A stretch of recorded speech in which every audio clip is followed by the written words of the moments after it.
Assalamualaikum warahmatullahi wabarakatuh. Halo semuanya, perkenalkan nama saya Siti Dasa dari jurusan Ekonomi Syariah dari kelas 2B. Di sini saya akan menjelaskan materi tentang hukum perjanjian kontrak untuk memenuhi tugas mata kuliah aspek hukum Islam dan untuk memenuhi tugas ulangan tengah semester. Baik, langsung saja di sini saya akan menjelaskan langsung materinya. Hukum perjanjian kontrak. Latar belakangnya, perjanjian diatur dalam pasal 1313 Kitab Undang-Undang Hukum Perdata (KUH) Perdata, yaitu suatu perbuatan yang mana satu orang atau lebih mengikatkan dirinya terhadap satu orang lain atau lebih, berbeda dengan perikatan yang merupakan suatu hubungan hukum. Perjanjian merupakan suatu perbuatan hukum. Perbuatan hukum itulah yang menimbulkan adanya hubungan hukum perikatan, sehingga dapat dikatakan bahwa perjanjian merupakan sumber perikatan. Di samping perjanjian, kita mengenal pula istilah kontrak. Secara gramatikal, istilah kontrak berasal dari bahasa Inggris kontrak. Baik perjanjian maupun kontrak mengandung pengertian yang sama, yaitu suatu perbuatan hukum untuk saling mengikatkan para pihak ke dalam suatu hubungan hukum perikatan. Istilah kontrak lebih sering digunakan dalam praktek bisnis, karena jarang sekali orang menjelaskan bisnis mereka secara asal-asalan, maka kontrak-kontrak bisnis biasanya dibuat secara tertulis, sehingga kontrak dapat juga disebut sebagai perjanjian yang dibuat secara tertulis. Selanjutnya yaitu pengertian kontrak atau perjanjian. Pengertian perjanjian atau kontrak diatur pasal 1313 KUHP. Pasal 1313 KUH Perdata berbunyi, perjanjian adalah suatu perbuatan dengan mana satu pihak atau lebih mengikat dirinya terhadap satu orang atau lebih. Menurut teori yang dikemukakan oleh Panju, yang diartikan dengan perjanjian adalah suatu hubungan hukum antara dua pihak atau lebih berdasarkan kata sepakat untuk menimbulkan akibat hukum.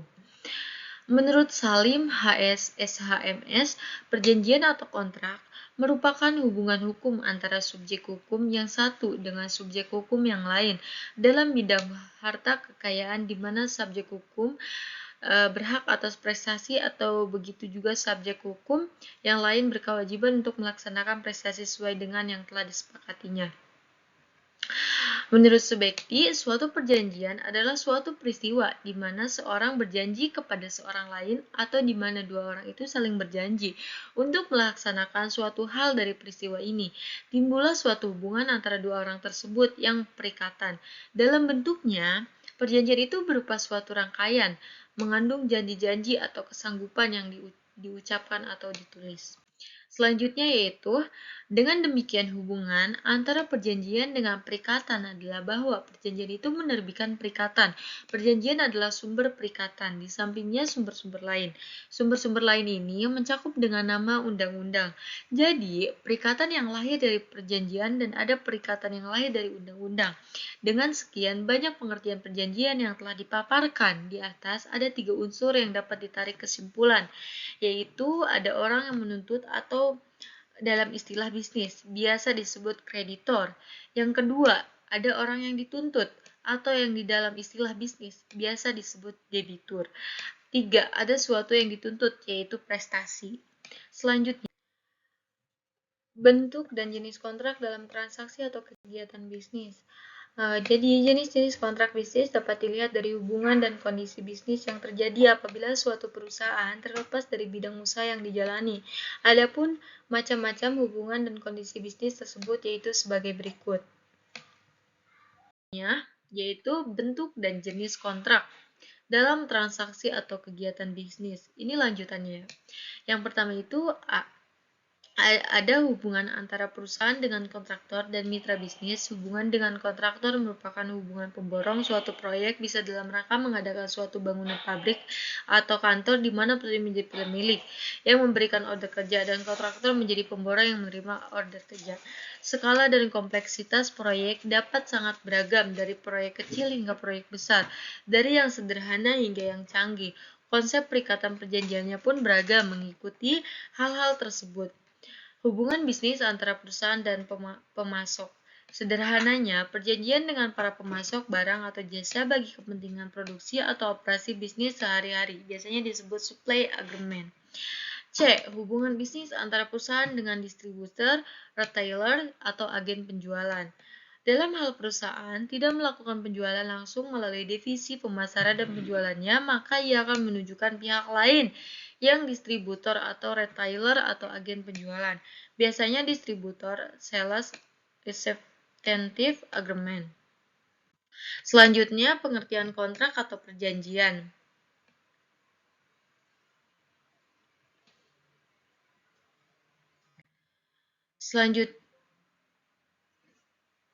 Selanjutnya yaitu bentuk-bentuk wan prestasi.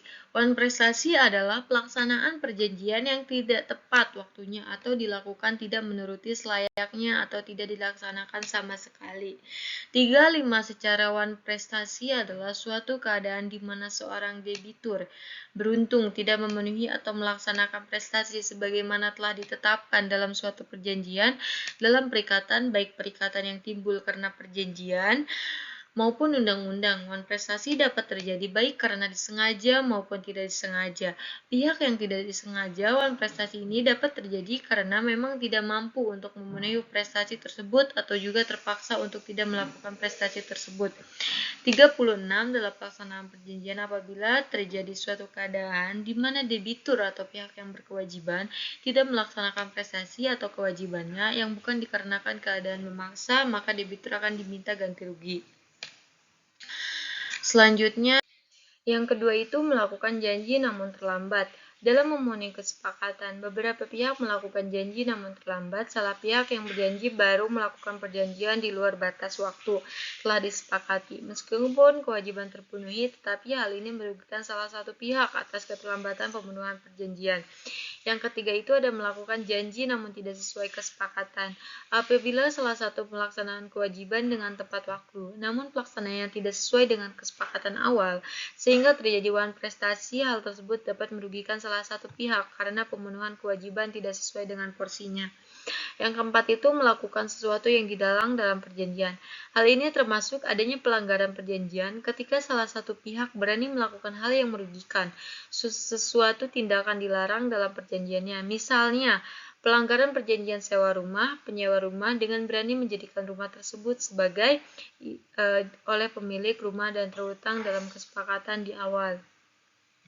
Selanjutnya ada unsur-unsur wan prestasi. Yang pertama itu terdapat perjanjian di atas materai oleh pihak. Unsur-unsur wan prestasi adanya perjanjian di atas materai oleh kedua belah pihak, suatu kesepakatan di atas hitam dan putih dengan disertai materai memberikan kekuatan hukum tersendiri bagi seluruh pihak perjanjian.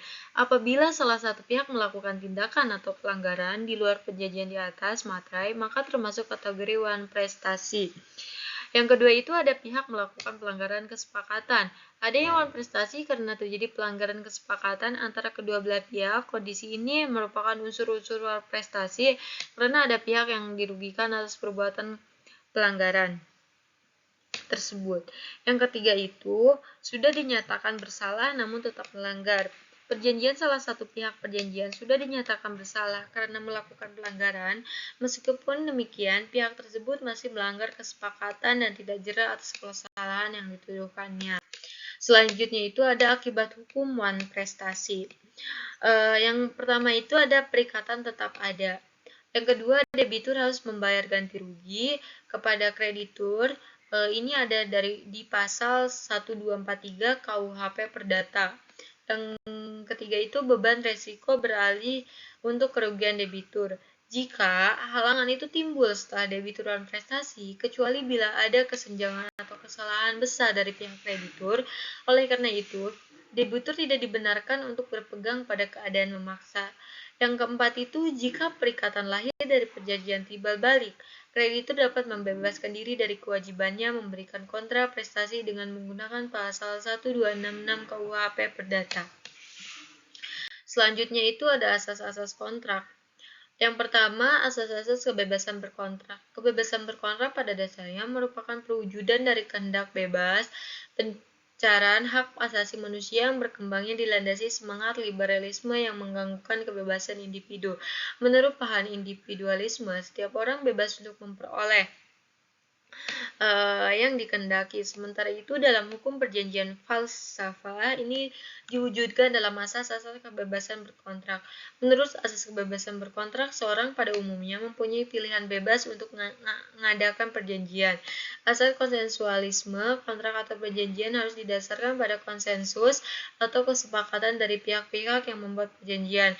Dengan asas konsensualisme, perjanjian dikatakan telah lahir jika ada kata sepakat atau persetujuan kehendak di antara para pihak yang membuat perjanjian tersebut. Tidak ada kata sepakat, tidak ada kontra, no caution, no contract. Yang kedua itu ada asas kekuatan mengikatnya kontrak. Dasar teoretik mengikatnya kontrak bagi para pihak yang umumnya dianut di negara-negara civil law dipengaruhi oleh hukum kanonik. Hukum kanonik juga mengajarkan dan juga mengakui bahwa setiap janji itu mengikat. Dari sinilah kemudian lahir Pacta sunt servanda. Asas itikat baik pasal kronik yang mengajarkan dan juga mengakui bahwa setiap janji itu mengikat. Dari sinilah kemudian lahir Pacta sunt servanda.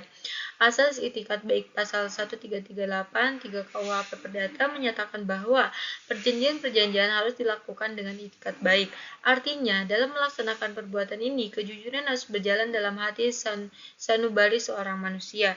Jadi, selalu mengingat bahwa manusia sebagai anggota masyarakat harus jauh lebih kejujuran harus berjalan dalam hati sanubari seorang manusia, merugikan pihak lain, atau menggunakan kata-kata secara membabi buta pada saat kedua belah pihak membuat suatu perjanjian.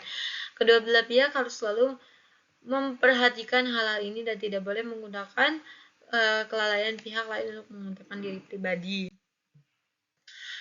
Yang selanjutnya itu nomor 3 itu ada asas itikat baik dari pasal 1338 ayat 3 KUHP Perdata menyatakan bahwa perjanjian-perjanjian harus dilaksanakan dengan itikat baik. Artinya, dalam pelaksanaan perbuatan ini, kejujuran harus berjalan dalam hati sanubari seorang manusia. Jadi selalu mengingat bahwa manusia sebagai anggota masyarakat harus jauh dari sifat merugikan pihak lain atau menggunakan kata-kata secara membabi buta.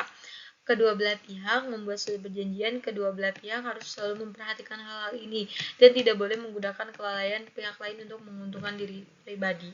Yang keempat itu ada asas personalitas.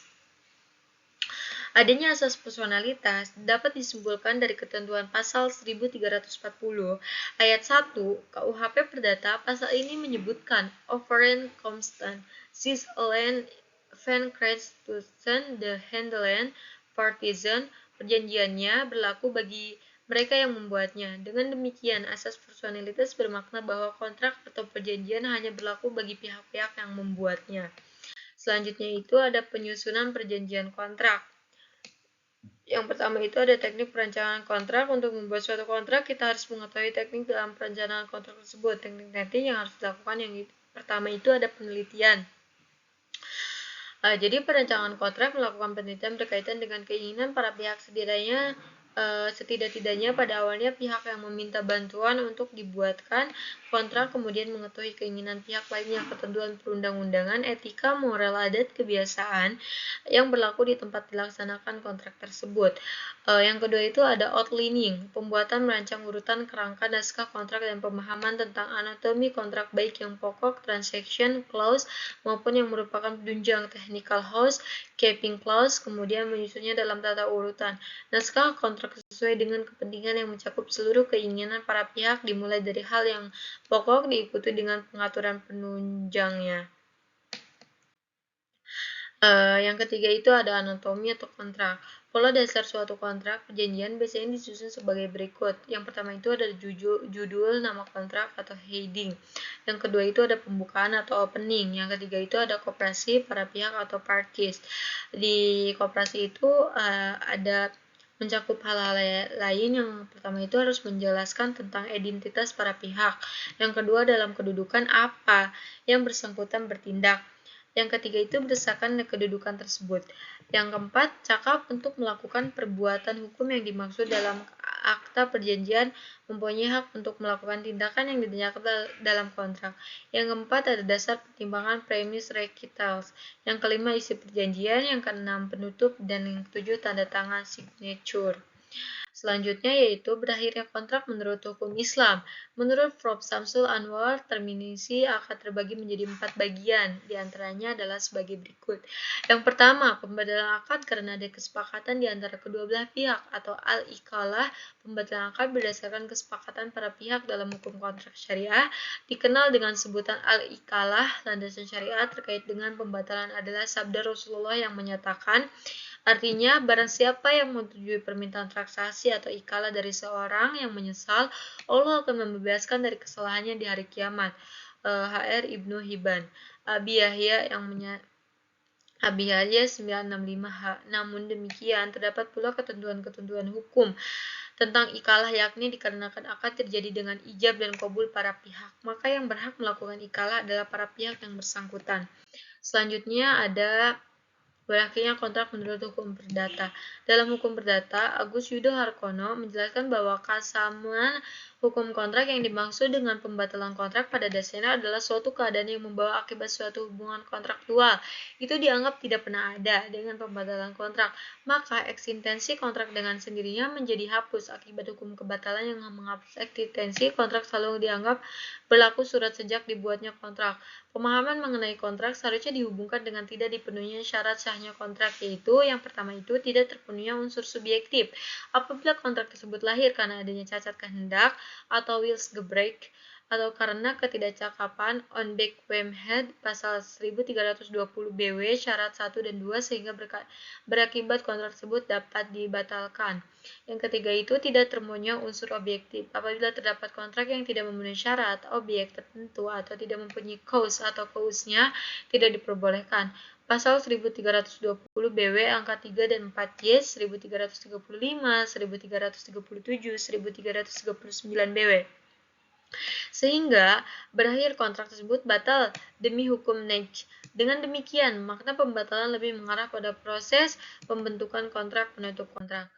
Baik, materi itu saja yang saya bisa jelaskan. Kurang lebihnya mohon maaf. Wabillahi taufiq wal hidayah. Wassalamualaikum warahmatullahi wabarakatuh. Terima kasih.